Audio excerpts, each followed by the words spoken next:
Next on TCM, My Darling Clementine, then A Fistful of Dollars. And later, Know Your Ally, Britain. Keep calm and TCM on tonight.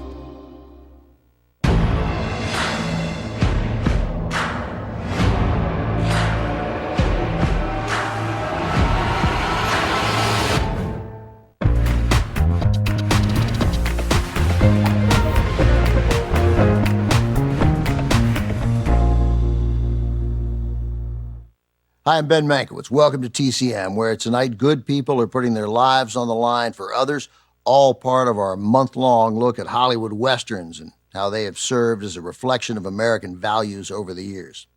You can't do a retrospective of Westerns any justice if you don't have at least one film from director John Ford. And over the course of the 9 nights in May we have dedicated to this theme, we have programmed multiple Ford pictures. Though John Ford's legacy is woven together with the history of American Westerns, Ford worked across genres during his extraordinary 50-year career. In fact, Ford is the only director to win 4 Best Director Academy Awards, and not one of those came for a Western. That said, man, did he make some great Westerns. John Ford excelled as a myth maker, and The Taming of the Wild West is deeply steeped in myth. And myths inspired our next film, one of Ford's great Westerns, from 20th Century Fox in 1946, My Darling Clementine. This is the fictional story of a real-life Western legend, Wyatt Earp. Ford got to know Earp during the 1920s near the end of Earp's life. The definitive Western lawman of the post-Civil War era, Wyatt Earp had an apartment in the West Adams neighborhood of Los Angeles. I love that Wyatt Earp lived in L.A., got mail there. Anyway, he would visit the set on Ford's silent films, offering advice on the authenticity of certain scenes. My Darling Clementine is a story Earp told often, and one that Ford had long been eager to tell on screen, the gunfight at the OK Corral. Today, John Wayne is the actor most closely associated with Ford's pictures, especially his Westerns. But to play Wyatt Earp, Ford had one actor in mind, only one actor, Henry Fonda. To Ford, Earp wasn't a tough-talking Western hero. He was a quiet man with soft-spoken charm, traits that Fonda emanated in abundance on screen. Fonda often did his best acting when he wasn't speaking. Knowing that, Ford asked screenwriter Winston Miller to pare down the words and eliminate any extra dialogue that revealed Earp's feelings. Ford wanted the emotion to unfold on Henry Fonda's face.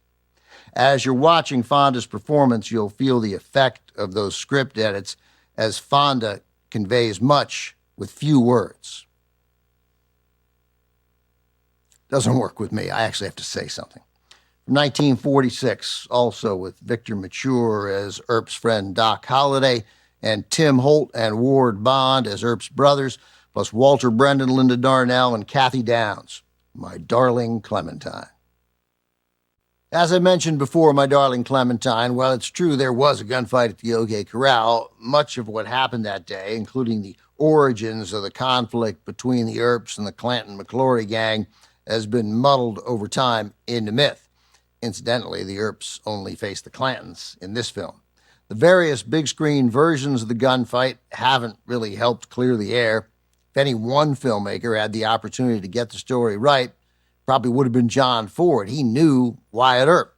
When a film historian asked Ford why he changed the details of the gunfight, if, as he claimed, Wyatt Earp himself told Ford all about it on a movie set back in the 1920s, Ford answered with a question of his own. "Did you like the film?" Ford asked. When the historian replied that it was one of his favorite movies, Ford snapped, "Then what more do you want?" Coming up, our night of Westerns continues with Clint Eastwood, his gun, and his poncho in the first of the 3 Westerns he made with Italian filmmaker Sergio Leone. A Fistful of Dollars is next on Turner Classic Movies. Next on TCM, A Fistful of Dollars, then Know Your Ally, Britain, and later Thunderbolt. It's the calm before the storm on TCM tonight.